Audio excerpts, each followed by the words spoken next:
This is the historical true crime podcast, One Nation Under Crime, and we are your hosts. I'm Kayla. And I'm Leah. We had computer issues. Yeah. Why this episode's coming a little late. My computer's a dinosaur, guys. I'm sorry. So, and Leah's taken on, we'll see, but Leah's doing more of this episode. Those of you who love hearing Leah's voice, you're welcome. You're welcome. So, we did go see Wicked. We did go see Wicked. That also put us back. It's fine. I am doing my best, Galinda. You're welcome. Yeah. So, we know who Kayla is. Always. We should always already know that. So it's a lot of things have transpired. We were just talking about this before because for those of you who don't know, Leah and I are very close to the Hoover, Alabama area. Yes, we are. So we were just discussing kind of everything that was going on this past week with Carly Russell, and she's home now, which is fantastic. And we're so glad. That's so scary. We discussed this off air, but off mic. Yeah. Well, we know not a lot of information has come out. We don't know all the details. We're very happy that she is safe. And she's home, and she's absolutely seemingly physically unharmed, that we can see. So that's always great. I know how close we are to that area. Yes, I'm a city over. So and we used to work extremely close to that area. So, I don't want to not say anything about it, but I'm also, as I was telling Leah earlier, I get very frustrated when I see, we'll call them true crime influencers, I guess, that will pick apart situations and try to without all the details. Yeah, and they'll try to come up with their own theories and their own what if? And I don't subscribe to that because I don't think that that's beneficial in any way.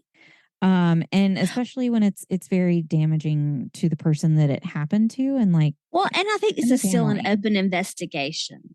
It's still very open. Yeah, I mean, she's just come home, and I think it's still an open investigation, and so we're not going to have all the information because and I don't think we will for a while. Right? Yeah. I mean, and it's such so we don't get that. We're not privy to it because we are not law enforcement. Exactly, and so I don't like to cast aspersions. Yeah, I don't want to. Yeah, exactly. On anything, and a lot of people are right now, and to that, I was telling Leah, I'm in a lot of true crime groups, obviously, and one thing a person said was, when these things happen, everybody starts wondering what the real story is. Let's get to the bottom of it. What really happened? And somebody commented, somebody commented on it and was like, "She's home and she's safe. Like, we should be happy about that." And the thing that they said is they were like, the only time y'all seem happy with the conclusion is when the person is dead. Yeah. But the second that they come back safe, you're wondering what's going on. And you're saying, there's not as much drama if they come home safe. Then, I'm so sorry to disappoint you. Yeah. But then you got to come up with drama as to what you think could have happened. Yeah. And so it's, and I think that's very true. And let's be happy with a happy ending. Yes. Very glad she's home. She needs rest. She needs, in any situation, we always recommend mental health counseling. Yes, ma'am. For anything. So, just our PSA always. So always. And, this, I have been given the green light per se to discuss something else that we have not discussed on the podcast yet. Oh, yeah. I didn't know this was today. Yes. So I made a comment a couple episodes back that a lot of big things had been happening personally in my life with my family, and that I was not sure if it was okay for me to release any information regarding that. It's very exciting, guys. I'm so excited. It is very exciting. It's something that I will be honest, I never this was nothing we ever thought would happen.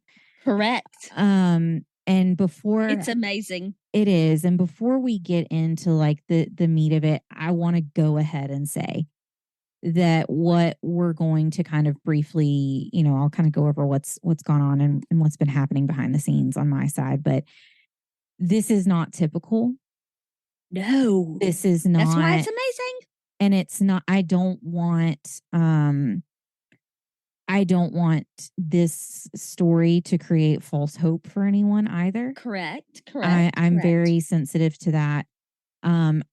This story that I will say about what's been going on is the exception to the rule.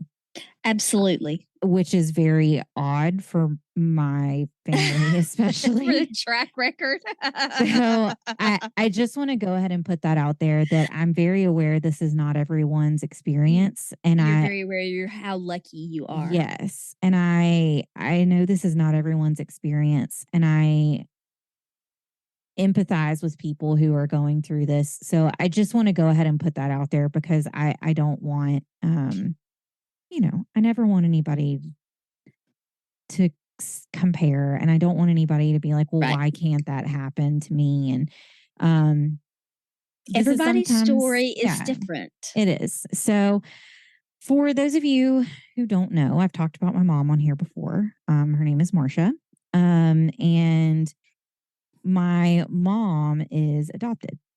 So Leah and I have kind of talked before on the podcast about how we found out we were related through 23andMe. Which is crazy. Finding out all these crazy, weird things about how like we're actually distant cousins. And we were already friends at the time. Yeah. And how that's just such a weird situation. So for quite a while, my mom has also thought about going on 23andMe and doing kind of on 23andMe, you can do two different routes. You can just do kind of like the ancestral, kind of like get your background, get your information. And you can also do the portion where you get like health information. So you can find out kind of like what genes you have, like what triggers you could have. Is there anything, that you need to be aware of, like early onset Alzheimer's, different things like that. If there's anything, like the breast cancer disease, gene. breast cancer. Yes. All those things, arthritis, all that stuff. Which is absolutely amazing that we can figure that out from spit. But amazing. So my mom for the longest time has kind of been hesitant about doing it. And, to kind of give a little bit more backstory, my mom's upbringing is very good. Yes. She was adopted and as a baby, as an infant, like newborn, very, very newborn. And she never had any information about her biological mother. We had some bits and pieces. We had little things here and there that we kind of knew. We knew Texas was always a center of it. We never, but obviously, like Texas is massive, so that didn't narrow anything kind of down. The size of a country or two. So we kind of knew some bits and pieces of information for years. My mom has known a lot of information, that we kind of knew, but we could never tell how accurate a lot of it was. My mom for years has tried to look for her biological mother to try and, close that gap. And my mom has always said that she never wanted to find her biological mother in the sense of replacing her mother. She always wanted, she said, I just want to tell her thank you for putting me with such like a wonderful family. My mom had a very, some would say privileged upbringing. She's always been in kind of like the Birmingham area. And she got to go to private schools. She had, two parents who were married, always married, always together. She, and loved her. Yes. And, so she had a very different upbringing, I'll say, than like some people do have. And so it was never really too much a secret that she was adopted. That was never anything that was like, some big like scourge on the family. That was never anything that was there. But my mom always did wonder. And as anybody would, I would think. I mean, and we didn't have any information. And so we've kind of, back and forth for years, tried to figure out anything we could. My grandmother, also my mom's, I'll say adopted mom, but her mother, she also tried to find out a lot of information as well. For those who don't really know, and not a lot of people do, she's had early onset. I'm not sure if it's dementia or Alzheimer's, but she is kind of in the midst of that right now. And it's very, very difficult to talk about or to even be involved in. And like, that you've dealt with that before. I do. So, kind of it's not It's easy. one of the cruelest diseases. It's awful. And so, so way before that, my grandmother had tried to find information and tried to find what she could, and she just kept hitting dead ends. And but she was all for her. Yeah, she was finding never her birth mother and helping her do this. Very encouraging as if that's something you want to do, you have my support. That's always kind of been the topic. So my mom decided, she's been thinking about it for a while. I did 23andMe like 6 years ago. Yeah, a while ago.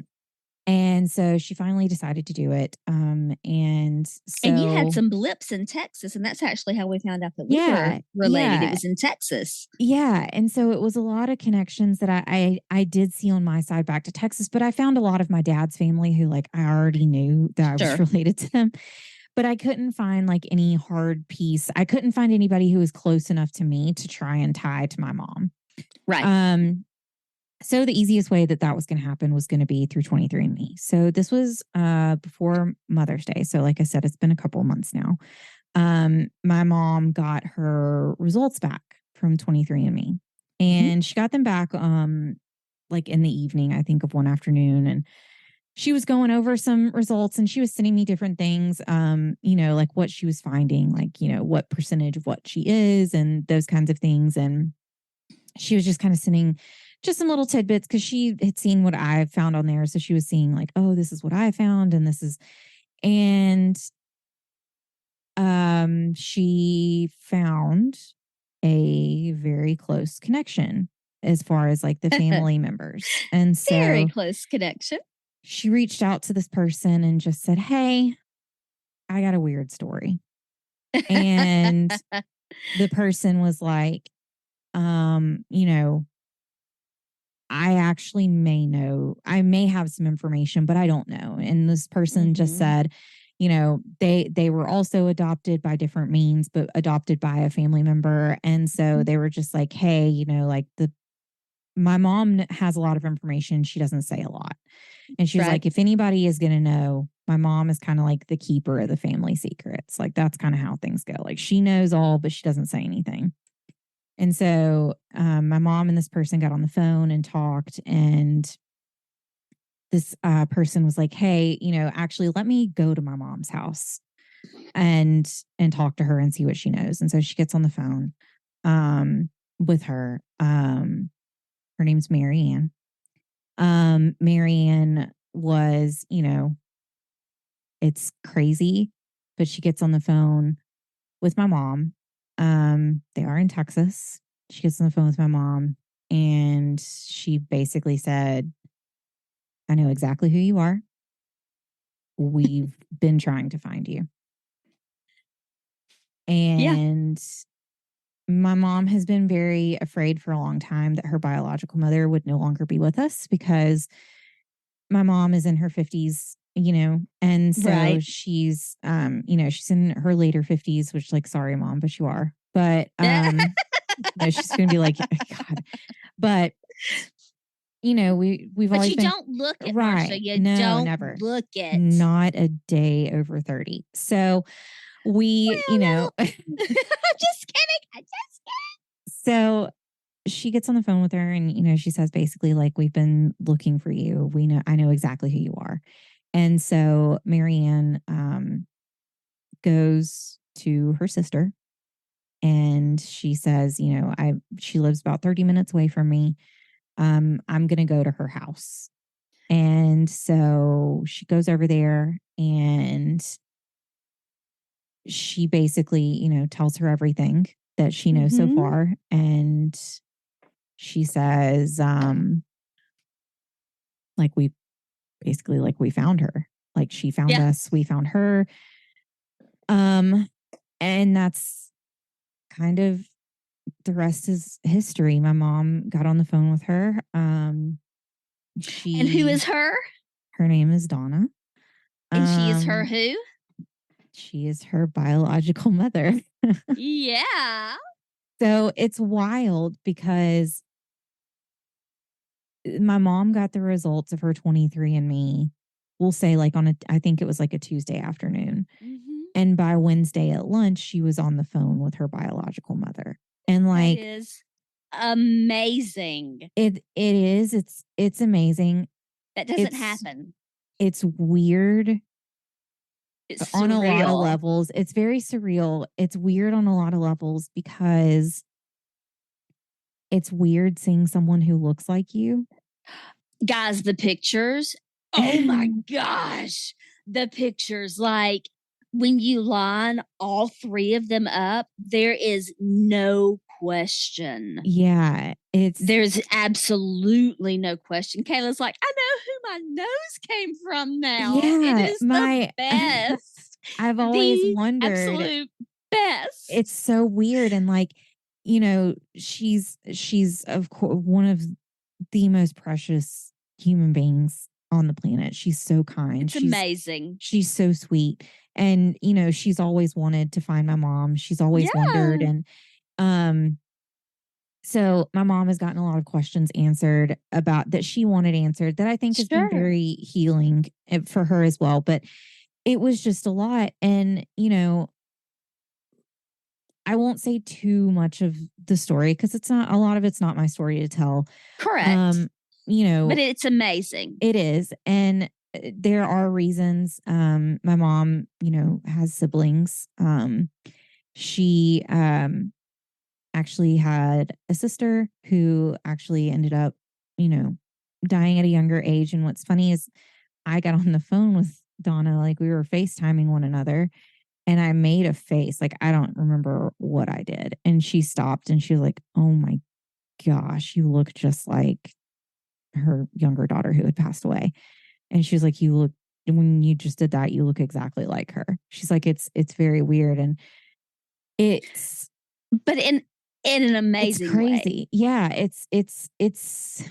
You know, and she was like, I have a granddaughter. Not only that, I have a great granddaughter. Like Yeah. you know, and it's pretty amazing. This all happened the week before Mother's Day. Yeah. What a um, Mother's Day present. and my mom has gotten to go and meet her in person. So The she did, pictures are so sweet. yes, she did travel to go meet her in person. Mm. And so, yeah, I always joke and say 23andMe sponsor us, but like seriously, I don't know how much more we What a could give them at this story. point. We need a What a commercial story. 23andMe, I but mean, we found out that we're cousins yeah, helped your mom find her biological mom. I mean, I'm just saying. it's wild and it's so weird. It's so weird. But in And an amazing way. it In is, such an awesome way. but it's just so it's so weird as the child of someone who is adopted to have questions that you never knew you had. And then they're Be kind of, able to ask them. yeah, they're kind of coming together. And then you start putting together pieces of things. And it's just surreal is like the closest word I can find, but like that doesn't Mm-hmm. even describe it very well. Mm-hmm. Um, so it's crazy. They, you know, she wants to meet me. We've talked about me going, you know, to go visit and meet her. And it's just wild. But yeah, that's kind of part of what's been going on my side for a Makes me while. so And happy. it's just it's such an odd thing to happen, and which was why at the top of the story I wanted to say like I'm aware this is not normal, this is not typical. Mm-hmm. I don't want someone to get their hopes up that the same thing could happen to them, and I also don't want to negate the fact that it could, but Right. it's not The common. fact that it happened like that day, Yeah, like that quickly, that is I mean within 24 unheard hours. of. And absolutely amazing. That is God. Yeah, I mean, I'm sorry. That is God. I'm not sorry. That is God. it's just You such a know? it's such a crazy thing that technology can now Mhm. do this. And, like there's a lot to the story of why my mom was adopted Sure. that I Well, there is not always is. yeah, I it's mean, not my story to tell. And I won't right. fully go into that, what and I've actually talked to Donna about it, but what I told Donna is you don't you made the best decision you could make for yourself at that moment. And Adoption is never a it's decision that is made never lightly. no, Never made lightly. and not for her by any means. It was a very difficult decision, Mhm. and she's even said herself it was such a traumatic time in her life that all she could remember was the general. She said, I could remember a white house. I could remember the name Marsha, and I remember your mom and dad were just the sweetest people.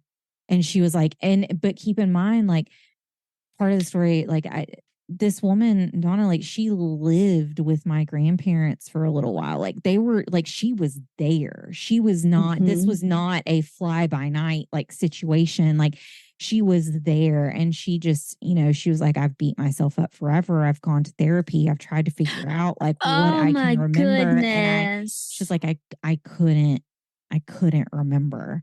And Well, I mean, hello, bringing life into the right. world. I And mean, and there was just so much going on with her at that time in her life that, she just, you know, she's said, she's like, I've sat up and I've wondered if you were okay and if you were happy and she was like, but I knew when I left, I couldn't have left you with two better people. Like I knew it. She was like, that was that's something that sweet. I absolutely knew. But that's never an easy decision. And like I told her, you cannot fault yourself for decisions that you made for someone else No. in such a traumatic time of your life. And the only thing I'll say, and we've discussed it before, and like I said, I won't get into nitty gritty details of someone's life. That's not my story to tell.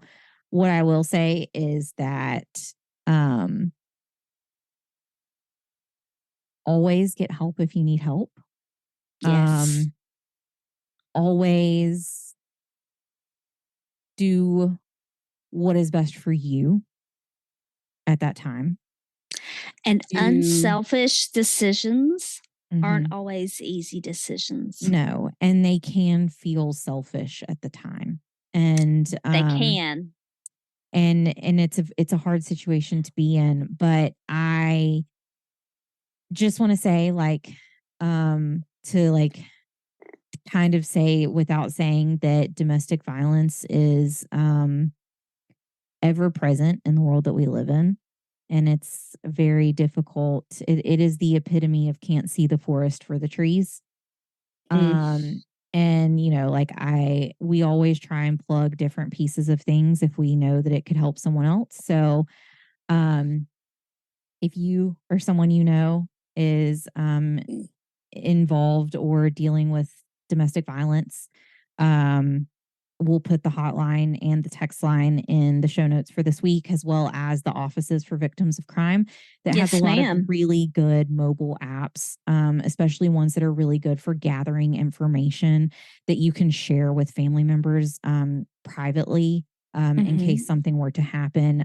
But I'll also say, like, the National Domestic Violence Hotline is 800-799-7233. Again, that's 800-799-7233. But if you are not somewhere where you can speak on the phone, you can always text the word start to 88788. And that's start to 88788.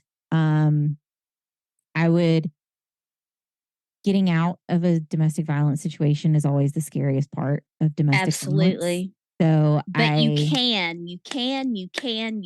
There are people you who will can, help you. and there are resources, and Absolutely. I greatly understand that it's so scary and it's so brave of someone to get out of that Yes. situation, but that is a part of the story that I won't get into, but I will just say that it's very heartbreaking to see even the lasting effects of it over 50 years later. Well, and I will tell you, I was at a dinner with friends Saturday night, and they did not realize. Number one, now that one friend had been visiting in England, and in the bathroom, they saw that if you asked for Angela at the bar, it was, to get out Yep. of an uncomfortable date or something like that. And And if I you was like, ask well, for an angel shot at the bar too. exactly. And Yep. that's what I said. I said, I've heard of asking for an angel shot. Mm-hmm. Like that's what I've heard of, is asking for an angel shot. Yeah. That's to get out of it. And I said, and there's the nonverbal signal. And some of them were like, no, I don't know what you're talking about. Mm-hmm. And that's where you fold your thumb in and Thumb then your in, four and then fingers on top of fingers it. over. Yeah. And they weren't aware of it. And it was middle-aged women, Mm-hmm. and they weren't aware of it. One of them was a doctor. Yeah.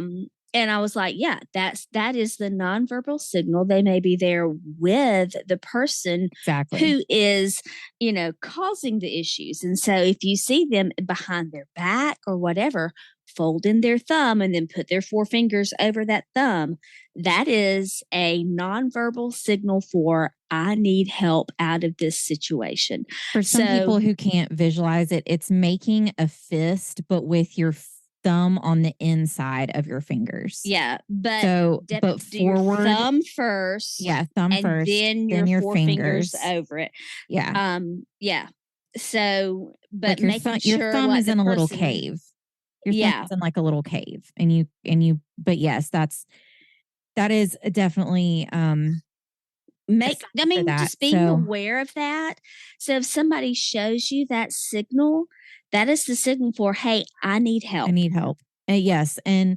And we've discussed before, especially talking about the case with Carly Russell this week. We've also discussed before, like, what are some, and I'm not saying this is exactly what happened to her, but this was something that was discussed in the media a lot, was that it was a possible sex trafficking situation.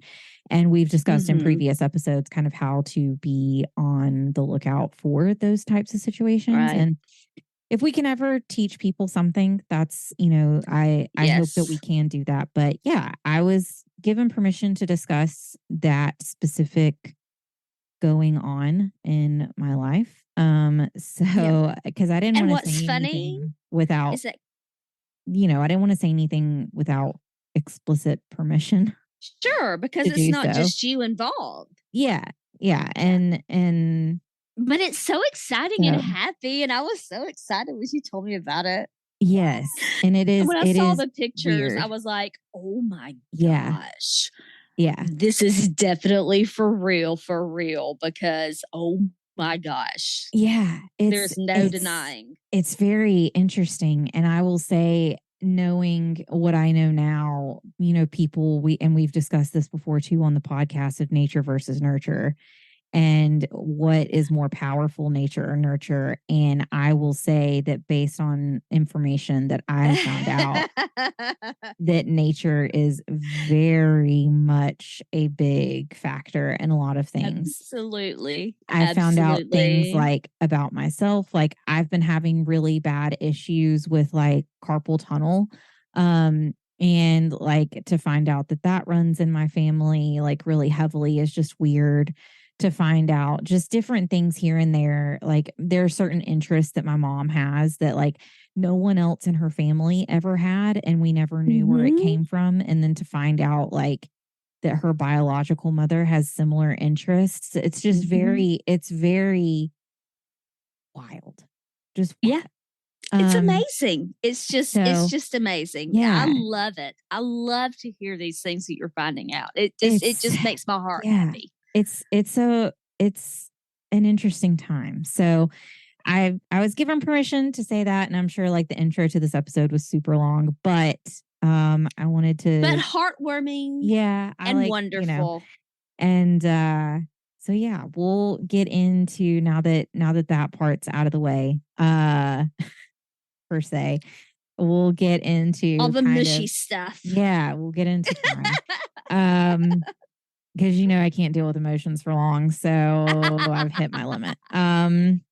But so like I said, our episode for this week is a little bit different. For those of you who like to hear Leah talk, you're welcome. You're welcome. So for this week, on December 3rd of 1864, Methodist minister William Bill Sketoe Sr.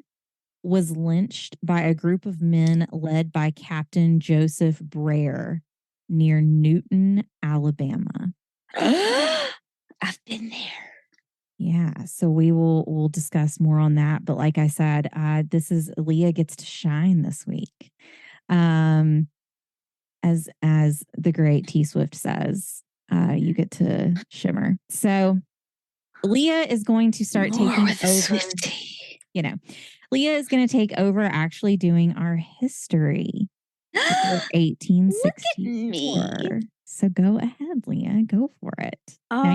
Now you get to feel what it's like on that side of it. Now you get to see how it feels. She trusts me, guys. After just over a year, she trusts me to do something. I'm so excited. 2 years. 2 years at this point, but yeah. 2 years at this point, but who's counting? Who's counting? Not me, us. Obviously. So these are the events in the U.S. in 1864. Let me guess, Civil War. Well, there's a lot of Civil War stuff. Okay. But okay. Got it. You know me. I'm going to go chronologically. Go for it. Because anal retentive. I get it. I understand. Okay. So this is just January because it took a long time. You're not going to be happy with it. January, Long Walk of the Navajo.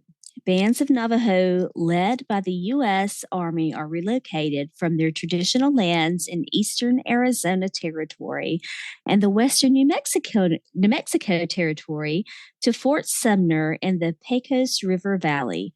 At least 200 died along the 300-mile trek that took over 18 days to travel on foot. And Kayla says people are garbage. There you go. I was thinking it the whole time. I knew you were. All right. January 13th, songwriter Stephen Foster, who wrote classics such as Oh, Susanna and Old Folks at Home, which I don't know. He died at age 37 in New York City, leaving a scrap of paper reading Dear Friends and Gentle Hearts. His parlor song, Beautiful Dreamer, which is a classic, was later published in March of the same year. In February, the Lewiston-Queenston suspension bridge on the Niagara River collapses in a gale. I know. Doesn't say if there were any casualties, but it collapsed. A gale. That's interesting. A gale. A big wind. That's what a gale is. Thank you for telling me that it wasn't a woman named Gail. I appreciate it. Yes, it's spelled G-A-L-E, not G-A-I-L, like my mama's name. Got it. All right. You're welcome. February 9th, Civil War. Of course. Libby prison escape. 109 Union soldiers escaped from the Confederate prison in Richmond, Virginia, and 59 made it back to their home territory. About half, a little over half. You know. Odds aren't high, but they're not good. I mean, February 17th, Civil War. The Confederate submarine Hunley torpedoes the USS Housatonic.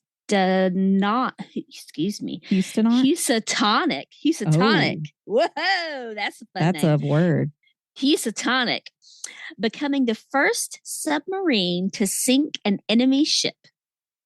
The sub and her crew of 8 are also lost. So it's kind of evened it out there. February 20th. We don't have time to get into the Titan this week. Oh, no. Oh, many things. February 20th, American Civil War. The Union suffers one of its costliest defeats at the Battle of Alessi near Lake City, Florida.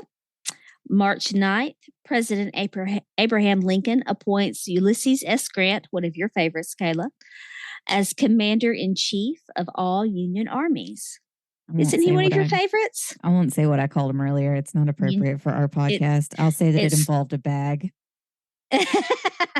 Yes, you did. April 22nd, the U.S. Congress passes the Coinage Act of 1864. Can you guess what that is? An act for coins. Yes. Would you care to elaborate? Let me guess. They moved to one specific type of coinage, or they were taking coins out of circulation and moving to paper money? No.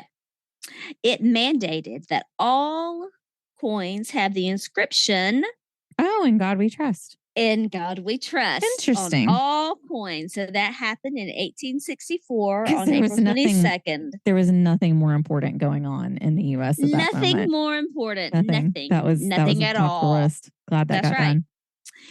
And so this is just the month of May. We don't know what exact date.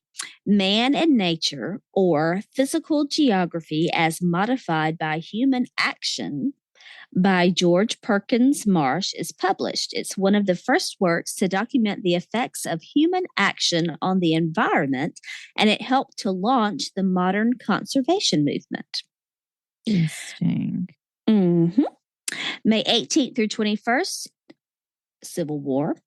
Battle of Spotsylvania Courthouse.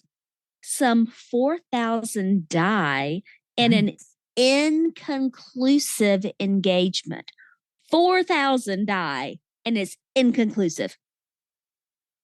What? Huh. That's why I left that in there.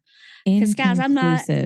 Yes. Like, we don't know who won this one. Like, so everybody died. They couldn't just take all the bodies and separate them from side to side and go, here's the Union, here's the Confederacy. Looks like there's more on the Confederacy. All right, it's a Union win. We don't know. We don't know that. They were like, I'm tired. I'm going home. Exactly. We don't even know. Everybody died. So I'm not putting all the battles in because y'all, there's a lot of battles. So I'm just putting in the ones that like look like they were important. And this one was just one of those. Oh, so we don't know who won this one. There's just 4,000 that died. Yep. So that's why that one went in. So May 11th, Civil War, Battle of Yellow Tavern. Confederate General J.E.B., not Jeb, but J.E.B. Stewart is mortally wounded at Yellow Tavern, Virginia. I just liked his name. In the Yellow Tavern. May 12th, Civil War. Battle of Spotsylvania Courthouse. The Bloody Angle, not Angel, but Angle. Thousands of Union and Confederate soldiers die. So there you go. But that one was inconclusive as well? Still inconclusive. Interesting. All right. So this May 13th, it begins the Battle of Civil War, Battle of Resaca. It begins with Union General Sherman fighting toward Atlanta. We know what happens. We know what he's going for. Okay. All right. And on the 18th of May, there is a Civil War gold hoax. The New York World, something like that, New York World, and the New York Journal of Commerce published a fake proclamation that President Abraham Lincoln has issued a draft of 400,000 more soldiers. Fake proclamation that there's a draft for more soldiers. So, I mean, that puts people on edge, I'm sure. Because, the New York City draft riots were not long before this at all. Nothing to be concerned with. It's fine. Exactly. In New York. So May 26th, Montana Territory is organized out of parts of Washington Territory and Dakota Territory and is signed into law by President Lincoln.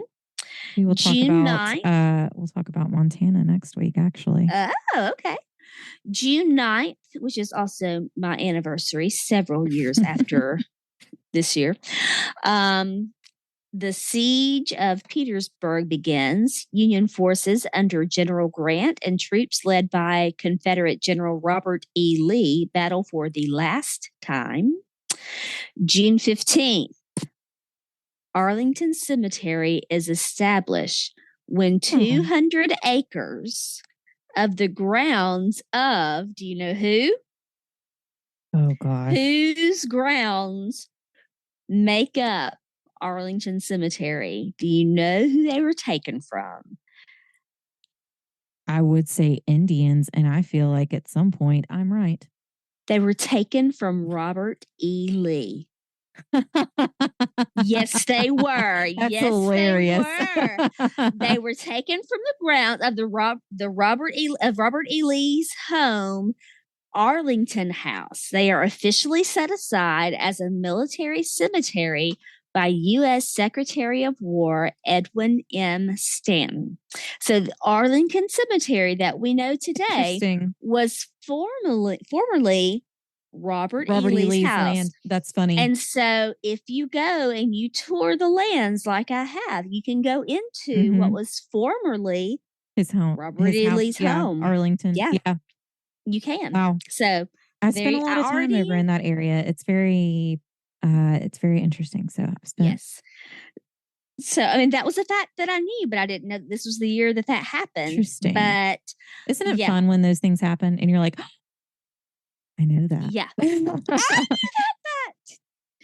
Yes. So there you go. So on June 30th, President Lincoln signs the Yosemite Grant Act. Yes, that too. Precursor to the Yosemite National Park. I've had family and friends both go there this year. Still haven't been there. Not jealous at all. And then just in the month of July, President Lincoln signs a law that abolishes the communication fee that could be paid in lieu of conscription. So that's good. So you can't just pay your way out of the draft now. July 20th, Battle of Peachtree Creek. Guess where that's near? Atlanta.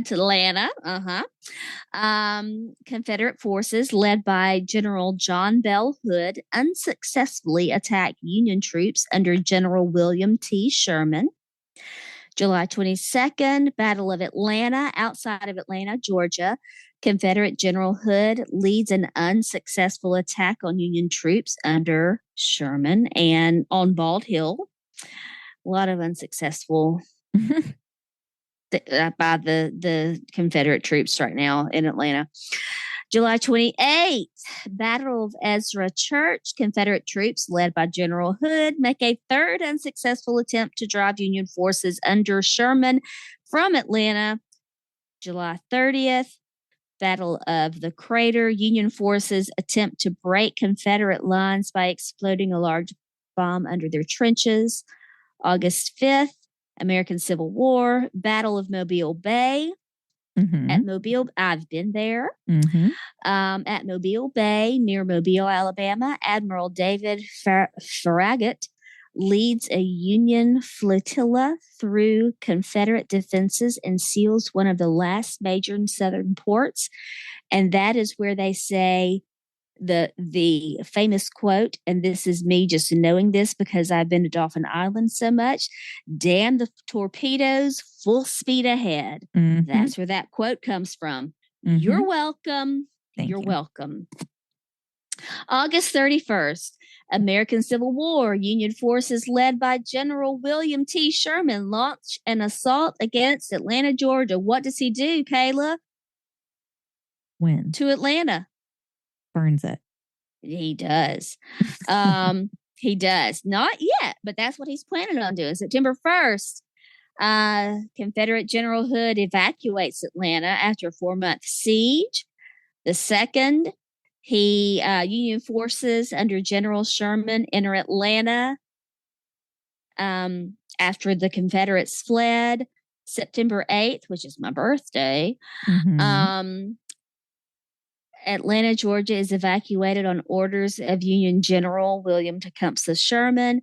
October 25th, Battle of Mine Creek, the second largest cavalry engagement of the war. Two divisions of Major General Sterling Price's Army of Missouri are routed by two federal brigades under the command of Colonels Frederick Benteen and John Finnis Phillips.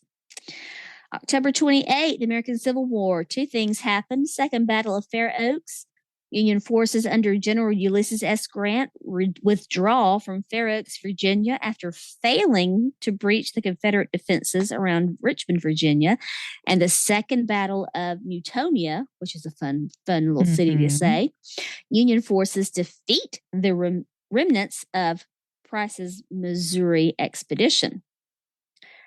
October 30th, Helena, Montana is founded after four prospectors, the so-called Four Georgians, discover gold at Last Chance Gulch, and it is their last and agreed final attempt at weeks of trying to find gold in the Northern Rockies.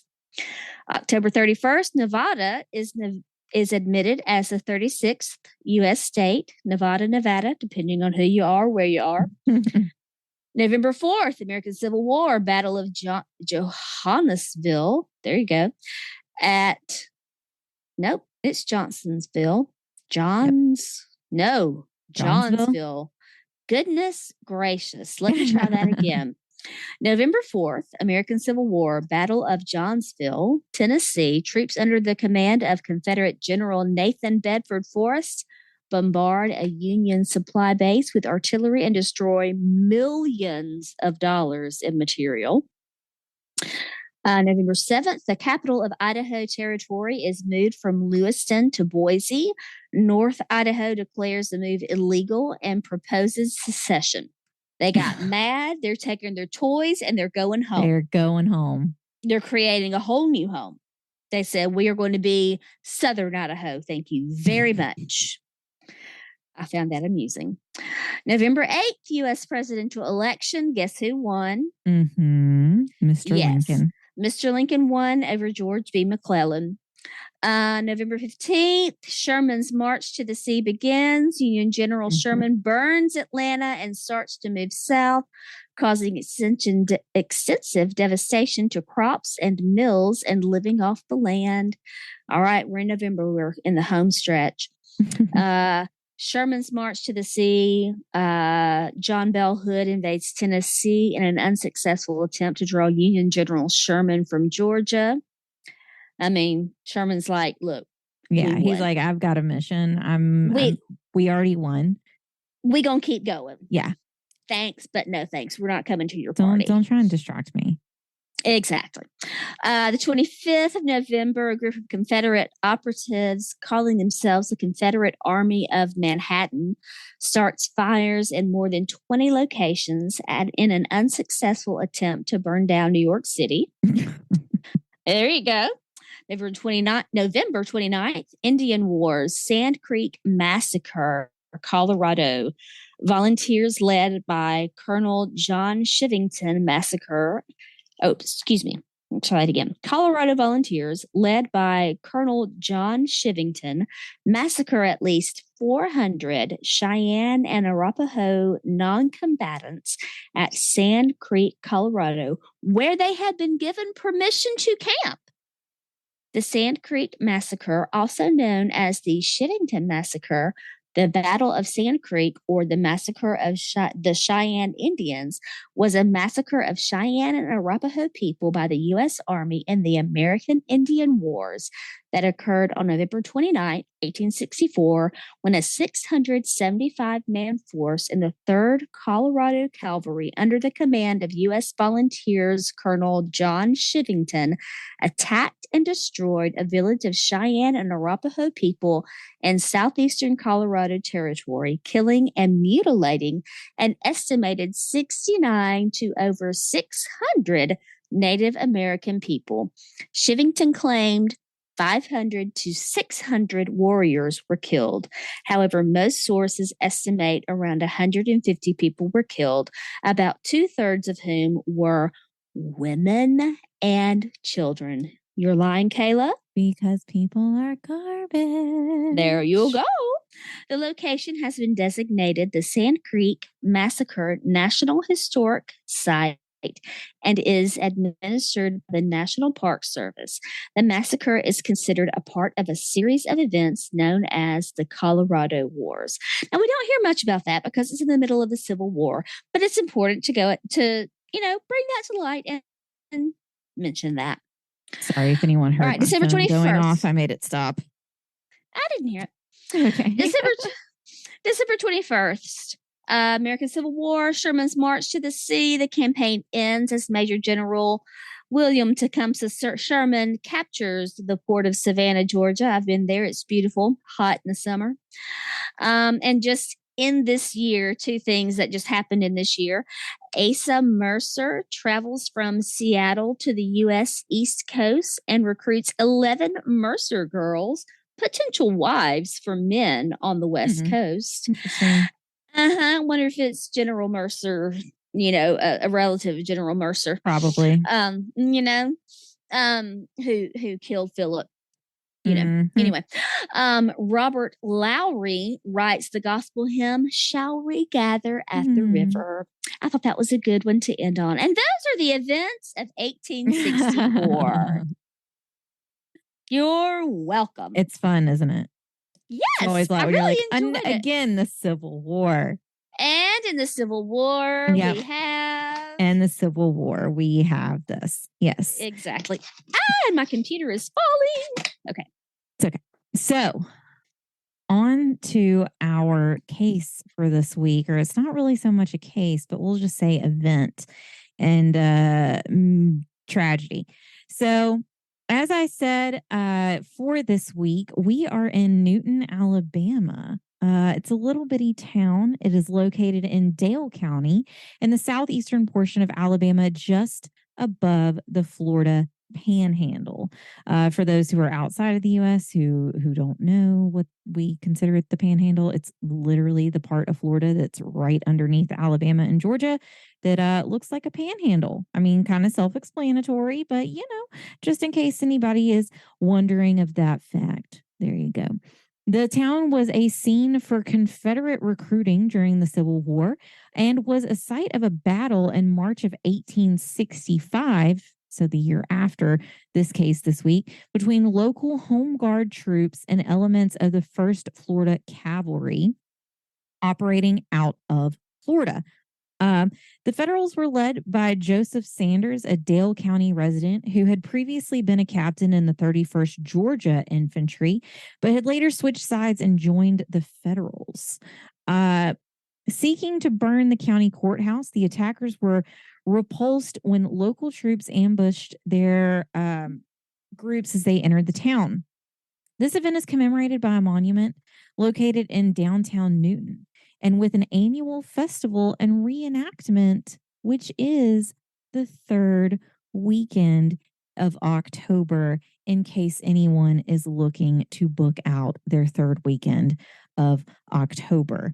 I don't think many people are rushing to get to the reenactment. Well, was this the one that was reenacted in Sweet Home, Alabama? No. Oh, okay. Just checking. I don't think so. But we've discussed before that Leah is from a small town in Alabama, which I have akin to Mayberry. And it's very well, that's small. what I say too. Yes.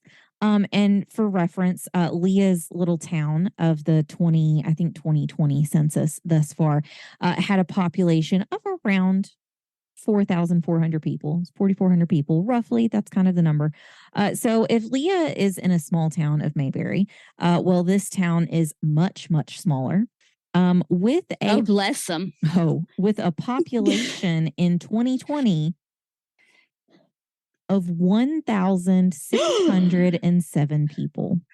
They surely had to go out of town to get married. You know what? It is an increase from their census in 2010. From 2010 to 2020, they increased their population by 96.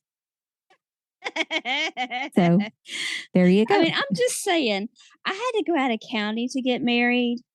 Those people, That's that's putting it lightly. It was more than out of county that they had to go. So Newton was once the county seat of Dale County, but lost that distinction to the nearby town of Ozark in 1870. I'm still the county seat. You just are. So you I was going to know. say, and Leah's little, her little area she's in is still the county seat. So Just so you know. The Choctawhatchee River flows just to the north and west of Newton. At one time, this waterway was navigable by steamboat from its mouth to Choctawhatchee Bay, Florida, all the way to Newton. And then I put under the schools section. So like you look at different places and like on Wikipedia, it's broken down, and on Wikipedia, it'll say like schools, like here's the schools for this area, or like this, these are the names of the schools. It's like one school. It's even better than that. Under the schools section, it simply says Newton has its own elementary school. That is a direct quote.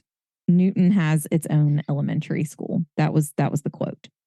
So, in case you were ever wondering, they do have an elementary school, but that's all the information that they. What about the middle and high school? Are they not just an all-in-one? Newton has its own elementary. That's all I can tell you.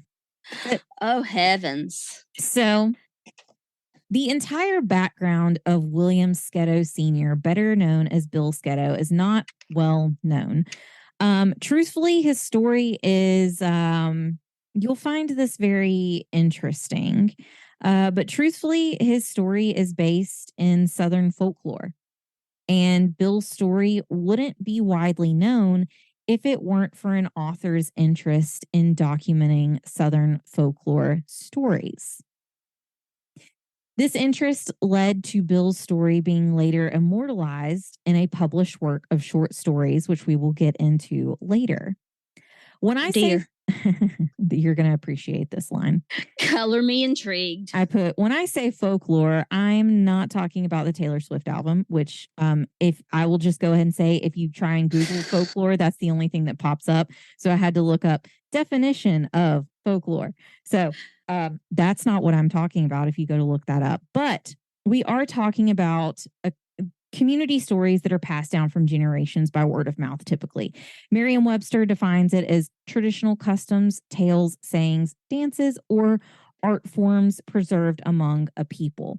There are also different genres of folklore, which involve fairy tales, legends, myths, tall tales, and fables. For the purposes of this story, Bill Sketoe is going to fall under the category of legends. Legend. I'm a legend in my own mind. In your own mind. We know somebody else who is too. Some of the more recognizable American folklore would include, which this was actually like if you were to look up what are some popular folklore to tell people what they are, they would include, who do you think would be included in recognizable American folklore? Paul Bunyan, Rip Van Winkle, Johnny Appleseed. That's all I can think of right now. Okay, so Paul Bunyan and Babe the Blue Ox. Yes, well, obviously Babe goes with Paul. I've seen their statue. Bigfoot. Sasquatch. Davy Crockett. Oh, yeah. La Llorona, which La Llorona is actually, it's really based in, it's kind of moved into North America folklore. Yeah, I don't know that one. It's Hispanic folklore, and it's La Llorona. It's like the crying woman. It's a very scary story, and there's a movie that they made about it. But anyway, La Llorona is a part of that. Not familiar. Johnny Appleseed, Brer Rabbit. And Brer Fox. And the Sleepy Hollow Headless Horseman. Oh, yeah. And someone else who is also included in folklore is Harriet Tubman. She is considered a legend. Huh. Yes. I mean, she is like a She is a living legend. Like, legend. yeah, she's actually one. Yeah, So, she's like a living legend. Absolutely. Well, and Johnny Appleseed was a real person too. yes. I mean, a lot of them are. So that's what I was saying. So for folklore, like it can be legends, myths, fables. It can just be just like widely known stories that are just kind of passed down through John generations. Henry. John John Henry would Henry be a is one. legend. Yep. So there's a Hmm. bunch that are out there that kind of like fall in the lines of that. So Bill Sketoe is actually he is part of folklore and he's going to be a legend. And he is an Alabama legend, even though he's not very widely known. So Bill Sketoe was born on June 8th of 1818, making him a Gemini. He was actually born in Madrid, Spain, and moved to Dale County, Alabama with his father when he was just a young child.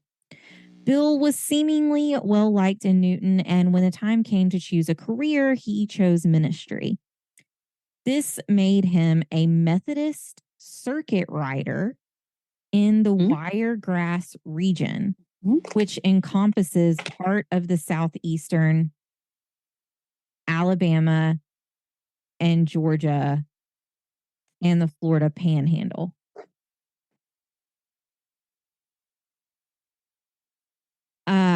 So yeah, it's kind of like a circuit rider there, the Wiregrass region.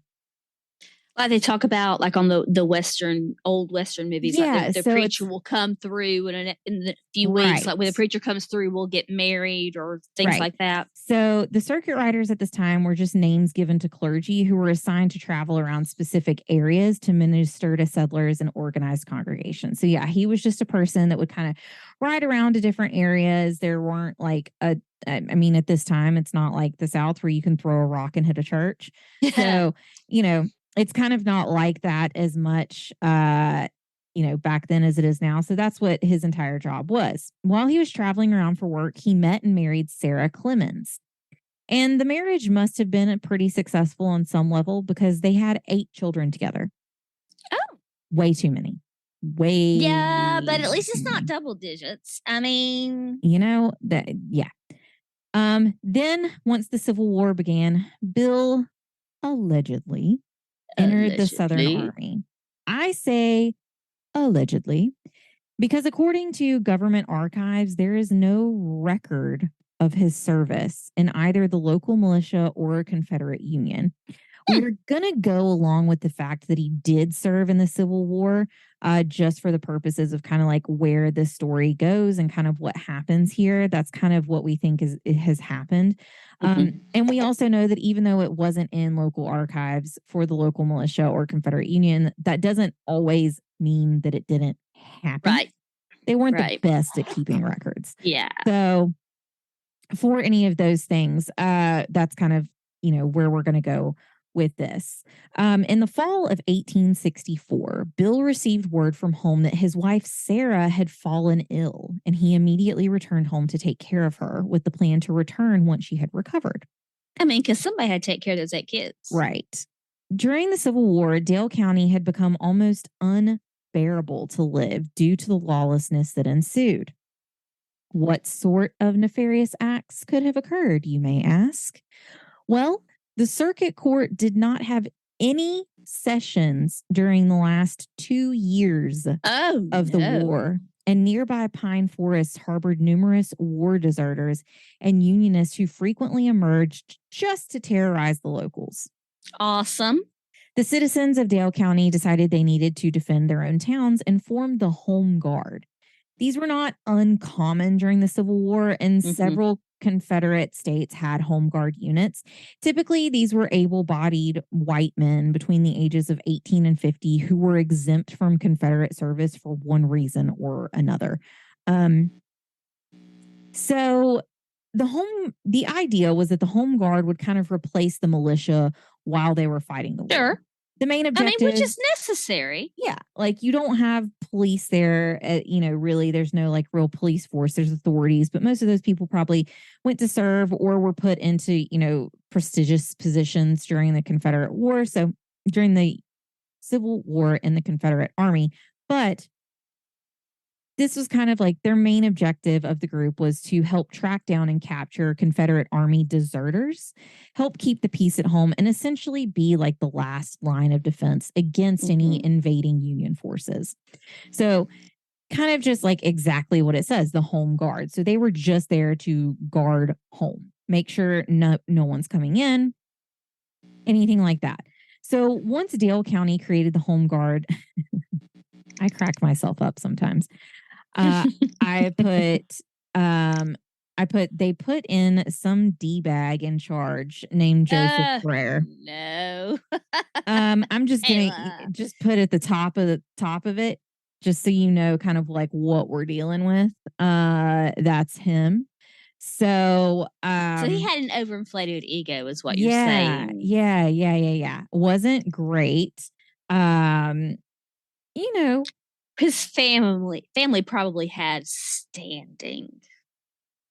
Yeah, we'll say standing per se. But you know, who knows? Brer, we'll say this. Brer was a lawyer in the area. And so, you know, that put him some respect, I suppose, on his name, as some would say. So he was a lawyer and he was described as a quote Englishman who moved into the area in the 1850s. He does have an impressive list of, we'll say, accolades per se at this time. And they include being an Alabama delegate of the Democratic National Convention of 1860. He served as a lieutenant in the 15th Alabama Infantry. He was captured in Gettysburg and then eventually exchanged to return home as the commander of the local Home Guard. Their groups were referred to as the Buttermilk Rangers. Awesome. Due to them being in the Confederate enlistment department and also hunting down Confederate Army deserters. By this time, he had already hanged 2 men for acts of treason against the Confederacy. This is where Bill Sketoe and Joseph Brer cross paths. There are 2 versions of the next events, but the endings are still the same. One version, the aforementioned author compiled, included Bill offering papers to show that he had hired a substitute to serve in his place. But the Home Guard / Joseph Brer didn't believe him, and Brer decided that Bill needed to be hanged for deserting his position.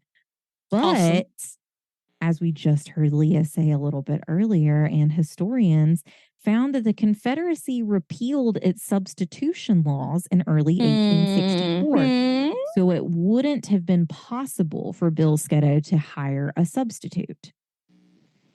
Unless he was on the very end of that. I mean, maybe he thought he was on the end of that before. Maybe. Because there was a time in that year that it was still okay. Yeah. I mean, you know. So the second version of what led to the lynching was put forth by historian David Williams. Williams indicated that Sketoe was suspected of helping the leader of a local band of deserters named John Ward and pro-Union guerrillas. Ward ambushed a Confederate ammunition transport in Dale County 2 months earlier and killed an officer. One of Brer's men had been shot during a fight with Ward near Ozark. Brer tried to hang the 3 local men for allegedly collaborating in the attack on the ammunition train, but Brer was stopped by another Confederate officer due to lack of evidence. Bill Sketoe was never formally charged or tried for allegedly colluding with Ward. And although not one piece of hard evidence was ever publicly produced to corroborate Brer's allegations of treason, Brer apparently decided to make Bill Sketoe his 3rd victim anyway. So this is where the 2 versions kind of converge back together and lead us to the events that occurred on December 3rd of 1864. On that day, Bill was walking across the wooden bridge over the Choctawhatchee River, which we discussed earlier, which is just north of Newton, Alabama. Which is quite the mouthful, by the way. It is. And when you look at it, you go, what? It's quite a long word. Down, please. Quite a long word. So he was grabbed by Joseph Brer and a few other members of the home guard. They dragged Bill into the woods nearby where they mercilessly beat him. Bill was then hauled away to a waiting buggy and a rope was thrown over a post oak limb before being placed around his neck. Yikes. One of Bill's friends happened to be walking by and saw the event unfolding. The friend tried to convince the other men to let Bill go, but once he realized that was a hopeless cause, he ran to Newton for help. So he saw it going on. He was like, I gotta, guys, talk some sense into him. Wasn't working. Go to get help. Yeah. Brer started to get nervous that they had been spotted and asked Bill if he had any last words. Well, Bill might have been a man of faith, but he was also a little hot-headed. He was a little sarcastic and shisty as well, because he just asked if he could pray. Oh, that's not where it leads to, because Bill decides to pray for Mr. Brer, and that did not make Mr. Brer very happy. So, his request was granted, but to the surprise of Brer and the other men, Bill started praying for them instead of himself, which made them a little angry. It made them so angry that they lashed. They didn't feel a little guilty. Yeah, it made them so angry that they lashed at the horses attached to the buggy and rode off, leaving Bill hanging from the oak limb. Yikes. Yikes. Yikes. Unfortunately, oh no. The attackers didn't take Bill's size and weight into consideration when deciding which limb to lynch him from. So instead of Bill dying from the actual force of the hanging, the limb bent down just enough for Bill's feet to touch the ground. One of the men saw this and ran back, and he dug a hole under Bill's feet to try and fix the problem.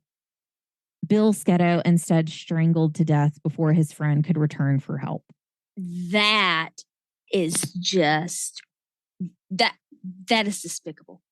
That is despicable. Yeah. He was buried nearby in Mount Carmel Cemetery with his headstone reading, quote, "Gone but never forgotten." According to local histories, all of the men who took part in Sketoe's lynching died unnaturally, including Brer, who was struck by a limb from a post oak tree and died, the same tree of which Sketoe had been hanged. Well, now, mister, that's called karma. It just came and struck you It does. But the legend of Bill Sketoe continues after his death. Remember the hole that I discussed? Oh, no. Well, locals noticed that it would never fill in. It was always there with the original dimensions of 30 inches wide by 8 inches deep. This wasn't for lack of trying either. Regardless of what the hole was filled with, whether it be typical forest debris, dirt, or even trash, it remained 30 inches wide by 8 inches deep. Sometimes it would be mere hours after being filled that all of a sudden it was back to where it was before. That's creepy. After hearing about the interesting happenings, a group of campers decided to get to the bottom of the mystery. When was this? And I couldn't find an official date on it. Okay. But one night they set up a tent over the hole. Why? They filled the hole with dirt and went to sleep in the tent around the hole. That's stupid. They woke up the next morning to find zero disturbances to their surroundings, but the hole had been swept clean and was back to the same dimensions of 30 inches by 8 inches deep. I'm just saying, that's just stupid. The legend surrounding the hole became famous in Southern folklore and earned the name Sketoe's Hole. The story grew to include the ghost of Bill Sketoe, who could still be seen swinging from the tree, and its dragging feet cleared the hole on a nightly basis. Mary Fleming lived in Dale County and saw the hole many times, but she insisted there was a completely understandable explanation for what was happening. Bill Sketoe's friends, including one named Wash Reynolds, were secretly keeping it clean, but were also insisting that supernatural causes were to blame. However, Wash Reynolds vehemently denied this theory until his death. In 1979, Alabama Highway 134 was being built in Newton, and a bridge was constructed over the site of Sketoe's hole. Then later in 1990, riprap was put underneath the bridge to help the flooding from the Choctawhatchee River, and the hole is now no longer visible.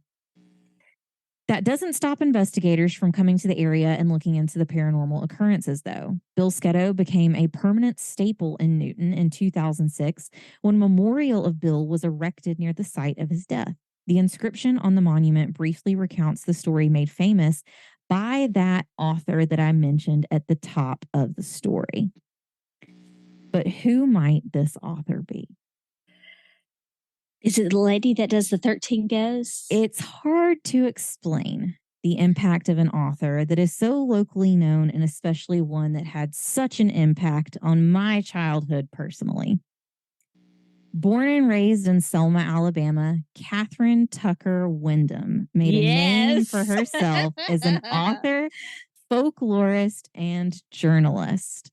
Yes. More specifically, she is known for her series of books which compiled Southern ghost stories, which kicked off with 13 Alabama Ghosts and Jeffrey, which when do you think that was published? 13 Alabama Ghosts and Jeffrey. I don't know. I remember her coming to my elementary school, though, and she was fantastic. I'm jealous. She was amazing. Such a great storyteller. So when do you think that book would have come out? I would say probably the 80s. 1969. Oh my gosh. But yeah, she came to my school. She would go on to write Jeffrey Introduces 13 More Southern Ghosts in 1971, 13 Georgia Ghosts and Jeffrey in 1973, Okay. 13 Mississippi Ghosts and Jeffrey in 1974, 13 Tennessee Ghosts and Jeffrey in 1976, and the last Jeffrey book, Jeffrey's latest 13 More Alabama Ghosts in 1982. In 2004, she did publish one final Jeffrey's book, which was Jeffrey's favorite 13 ghost stories, which was just a collection of previous stories from previous books. So she kind of took all of her books together and compiled 13 stories. Kathryn Tucker Windham got her first writing job at the age of 12 when she was reviewing movies for her cousin's newspaper, the Thomasville Times. She later earned her BA from Huntington College in 1939, and just after she graduated, she became the first female journalist to work for the Alabama Journal. And in 1944, she began working for the Birmingham News. Y'all don't know how exciting this is for me right now. Like, yes. I love Kathryn Tucker Windham. I remember her. I loved her. She is everything. She is nothing you would picture for a woman who spent most of her career writing ghost stories. And she is precious. Like Kayla, I was little when she came. Like I want to say I was in like first or second grade when she came. I was little. When I found out she died, I mourned this woman's death. How old were you when she died? You'll see. So, excuse me. We're getting more into her, but when I was like, she worked for the Birmingham News in 1944. That's a big deal. In 1956, she went on to work at the Selma Times-Journal, where she won several Associated Press awards for her writing and photography. Windham is the founder of the Alabama Tale-Tellin' Festival, which has been held annually in Selma since 1978. The list of honors she's received are truly astounding, and one will hit home for us in particular. She received an honorary doctorate of literature from the University of Montevallo. I love it. I love it. She received the National Storytelling Circle's Excellence, like a storytelling, the National Storytelling Association's Circle of Excellence, and the Lifetime Achievement Award. She was inducted into the University of Alabama College of Communications Hall of Fame and inducted into the Alabama Academy of Honor after she was nominated by Harper Lee. Yes. Not sure if y'all know exactly who that is, but that's the person who wrote To Kill a Mockingbird. He was amazing. And one of my friends has met, by the way. So Harper Lee nominated Kathryn Tucker Windham for this like Alabama Academy of Honor. It's insane. Overall, she has 31 works of literature to her name, with roughly 14 of those specifically focusing on Southern folklore tales. But you might be asking yourself, who is Jeffrey? Who is he? Why do we talk about Jeffrey? Why is it 13 Alabama Ghosts and Jeffrey? What does Jeffrey have to do with any of this? Jeffrey's her ghost, right? It's only logical, considering Jeffrey is mentioned in 7 titles of her books. But Jeffrey might not be a who, but a what. Jeffrey is supposedly the ghost that took up residence in the Windham home in October of 1966. That's what I thought.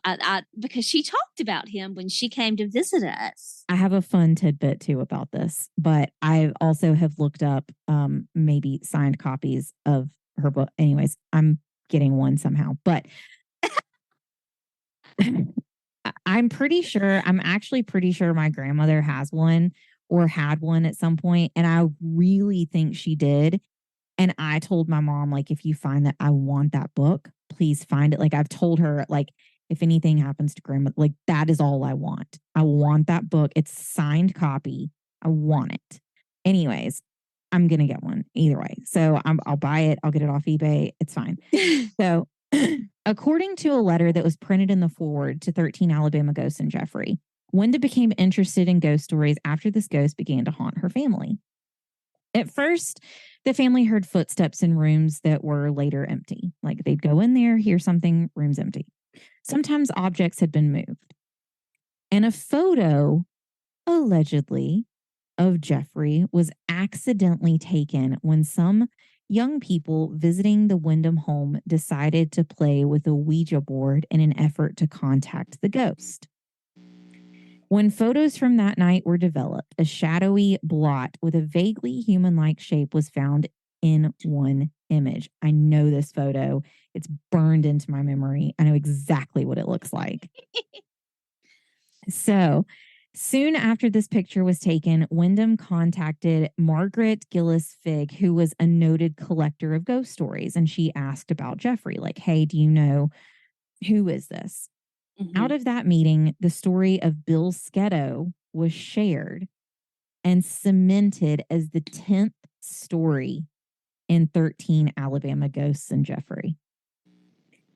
These stories were very popular in Alabama, even though they stirred a bit of controversy from certain religious groups in the state. They believed the book promoted beliefs that were, quote, incompatible with Christianity.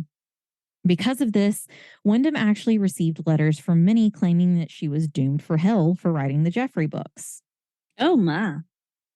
If this woman, I can't say the word that I want to say about her, were ever cemented in my heart as one of the coolest women of all time, it would be this. In an interview with the Birmingham News, Windham responded to these claims saying, quote, if I'm going to hell, and I can't deny that because it's not for me to judge, it won't be for telling ghost stories. I have far greater shortcomings than that. Wow. I love her. I love her so much. Oh my God, I could cry. I love her so much. Because I mean, what a better, like, thing to tell someone. Like, if that's what I'm going, I have worse things than that I've done in my life. Like, okay. So Kathryn Tucker Windham died on June 12th of 2011, just 10 days after her 93rd birthday. Wow.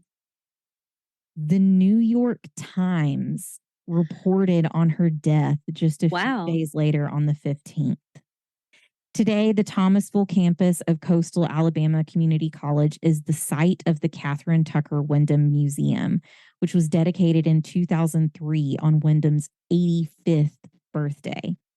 Her personal papers and manuscripts from 1939 to 2010 were donated to the Special Collections Department of the Auburn University Libraries. And that's amazing. Of Bill Sketoe and Kathryn Tucker Windham, who immortalized his story. I didn't realize he was one of her stories. I love her. The story that she told, the one that I remember her telling us, was the face in the in the courthouse window. The face in the courthouse window. That was the one that she told us. Because that's in her town. That I remember pretty sure. Her. That was in, I think it's in Selma, but yeah, it's the face in the courthouse window. And again, I was in elementary school, and it was lower elementary when she came, so I was young, but I remember her coming, and she was a good storyteller. She was very engaging and very warm. She is precious. Yeah, I remember that. So the face in the courthouse window is what the title of that one was, and Bill Sketoe's is The Hole That Will Not Stay Filled. Okay.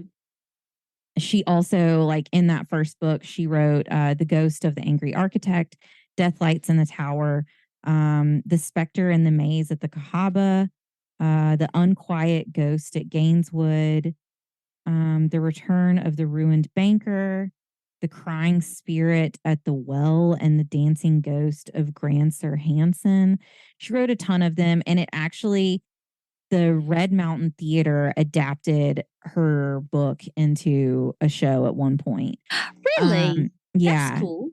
So she is, let me see if I can find this real quick because I want to see. And as soon as you said her name, I was like, yeah, that's her. That's her. I was just, it's the 13 Ghost lady. I couldn't think of her name. You should be able to see this. This was the photo that they caught. Okay. Do you see her? Yes. Okay. And look off to the side. Yes. That was the photo that was in all of the books. So not to brag, this was the cover of the one that was in my library at school. The blue one. Yeah, the one I remember, it was, I think it was black, and it had like blue, like a yellow moon and a tree. I don't know. I may be not remembering. That was it. It was the tree. Yeah. So that's the original. 13. Yeah, that's the one I original remember. Cover. I've got 12 years on Kayla, y'all. So she died when I was 20, or like right before I turned 20. So I was 19. I was in college. And I remember hearing that she died, and I remember being so sad that she died.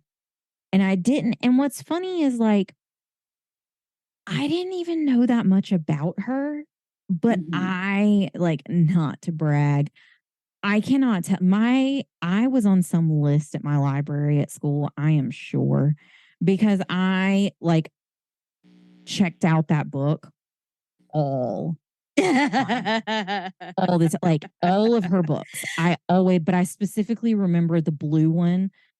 I remember that one. That was like the copy that my library had. And I remember that copy specifically.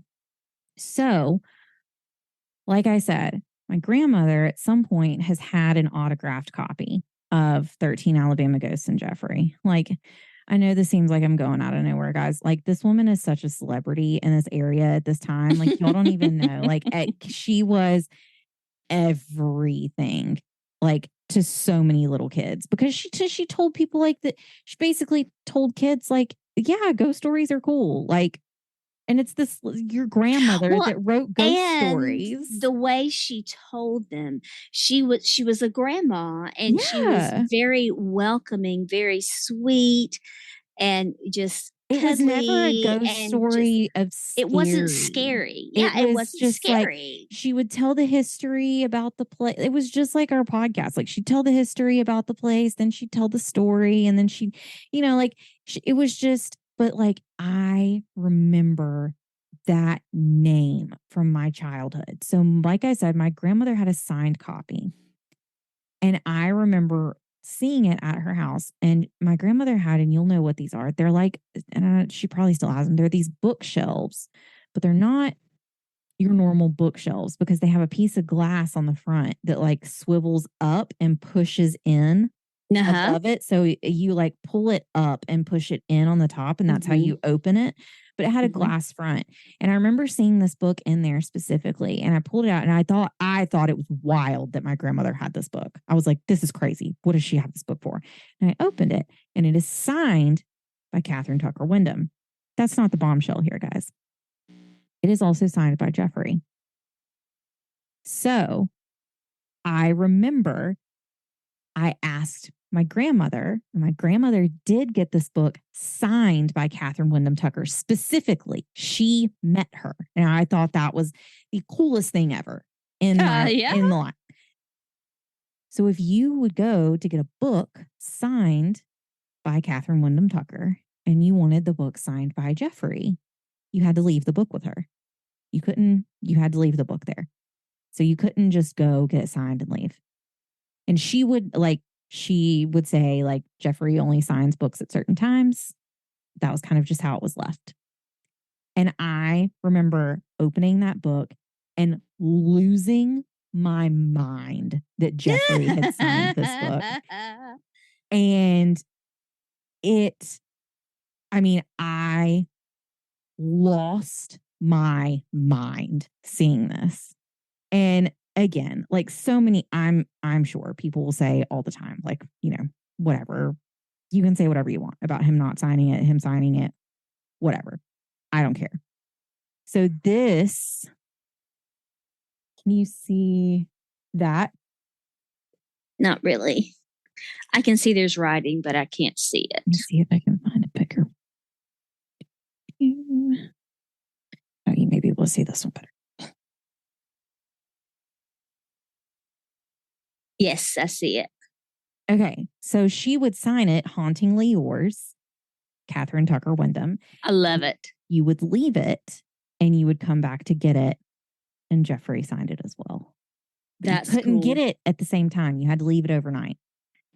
So anyways, she truly like believed in all of this. She this was a part of her. She ran with it since 1966 when he first came into her home, and she first wrote the book in 1969.